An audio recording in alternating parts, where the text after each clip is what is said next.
warahmatullahi wabarakatuh. A'udzu billahi minasyaitonir rajim. Bismillahirrahmanirrahim. Ya ayyuhalladzina amanu hal adullukum ala tijaratin tunjikum min adzabin alim. Tu'minuna billahi wa rasulihi wa tujahiduna fi sabilillahi bi amwalikum wa anfusikum dzalikum khairul lakum in kuntum ta'lamun. Shadaqallahul azim.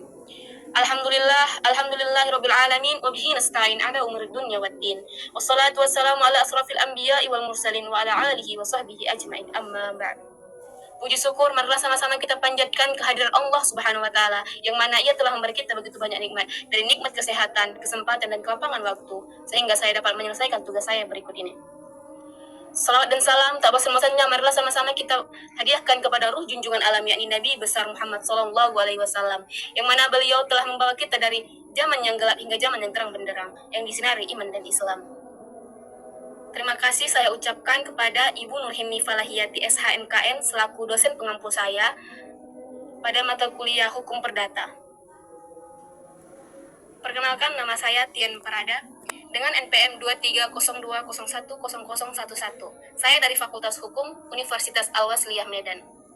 Adapun tujuan saya di sini menerangkan kembali sejarah hukum perdata yang telah Ibu sampaikan. Baiklah, apakah teman-teman sekalian sudah tahu apakah itu hukum perdata dan bagaimana sejarah hukum perdata tersebut?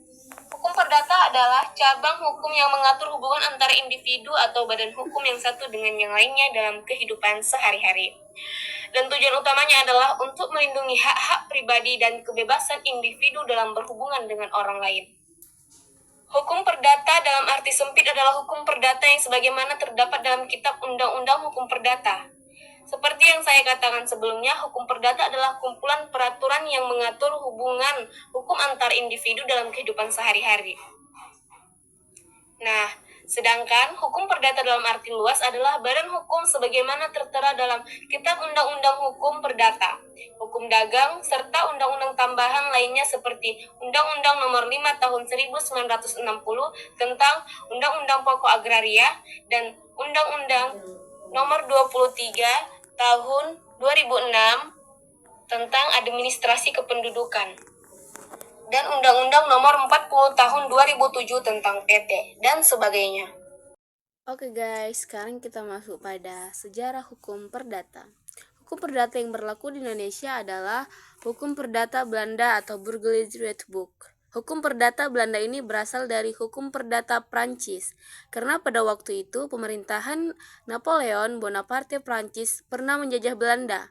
Adapun kode Napoleon itu sendiri disusun berdasarkan hukum Romawi, yaitu Corpus Juris Civilis, yang pada waktu itu dianggap sebagai hukum yang paling sempurna. Dan guys, hukum perdata yang berlaku di Indonesia ini adalah hukum perdata Belanda karena Belanda pernah menjajah Indonesia. BW Belanda juga diberlakukan di Hindia Belanda berdasarkan asas konkordansinya.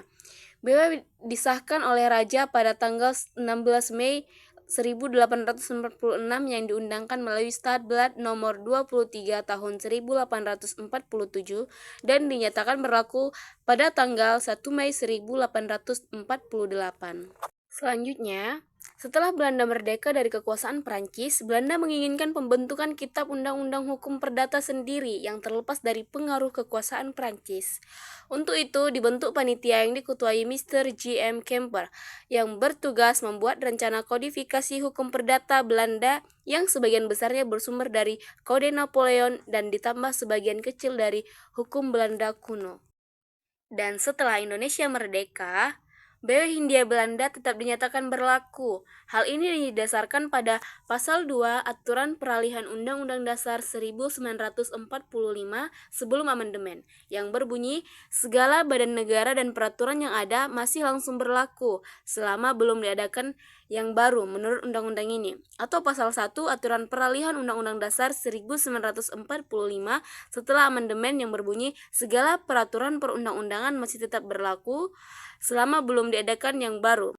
Dan hukum perdata terus berkembang seiring dengan perubahan sosial, ekonomi, dan politik. Tapi, prinsip dasar tentang hak-hak pribadi dan kewajiban individu tetap menjadi inti dari sistem hukum perdata di banyak negara termasuk di Indonesia. Baiklah, sekian penyampaian dari saya. Semoga apa yang saya sampaikan dapat bermanfaat dan menjadi pembelajaran bagi kita semua. Jika ada kekurangan, saya mohon maaf, dan jika ada kelebihan, tidak usah dikembalikan, karena saya orang yang ikhlas. Unjur maqala wala tanjur man qala. Lihat apa yang disampaikan, jangan lihat siapa yang menyampaikan. Nasrul minallahi wa fathul qarib wa basyiril mu'minin. Wassalamualaikum warahmatullahi wabarakatuh.